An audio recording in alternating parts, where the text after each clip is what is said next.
لما تطلع زعلانه وتقول لي صاحبتي مش عايزه تقعد جنبي، بتقول لي ما تقعديش جنبي تاني، يا ايه اللي انت فيه ده؟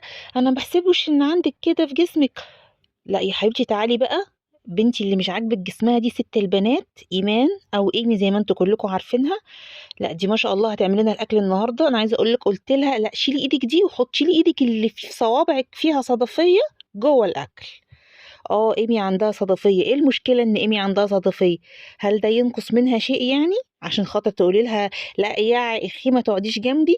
او عشان خاطر حد مثلا يعني الله يهدينا ويهدي الجميع يا رب، يقول لها يا جربانه؟ ليه؟ انا بنتي مش جربانه يا حبايبي، انا بنتي مش جربانه ولا وحشه ولا فيها اي حاجه ولا فيها حاجه تعبها.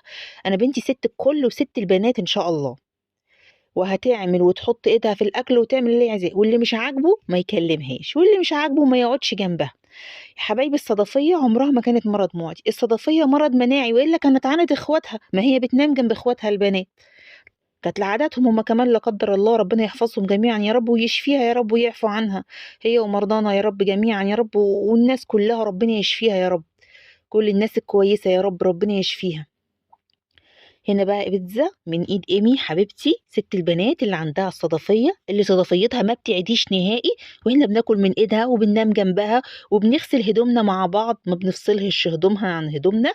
بنتي مش جربانة، بنتي مش وحدة عشان حد يقول لها يا اخي ما تقعديش.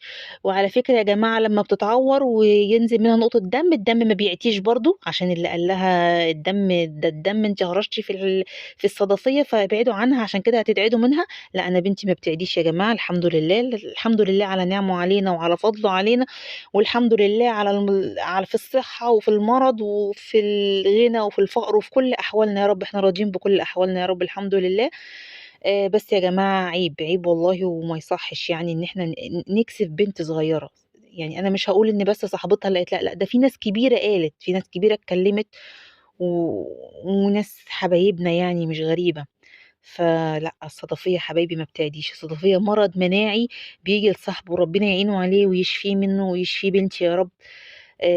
احنا بناكل مع بعض وبنشرب مع بعض وبنغسل هدومنا مع بعض والحمد لله، ربنا يا رب ما يجيبش اي حاجه وحشه. ايه رايكم بقى في البيتزا الجميله بتاعتنا؟ ايمي بتغمسها عادي، بصوا انا قلت بنتي ست البنات تعمل اللي هي عايزه تغمس البيتزا تغمس البيتزا، حتى انت بتغمسي البيتزا ليه؟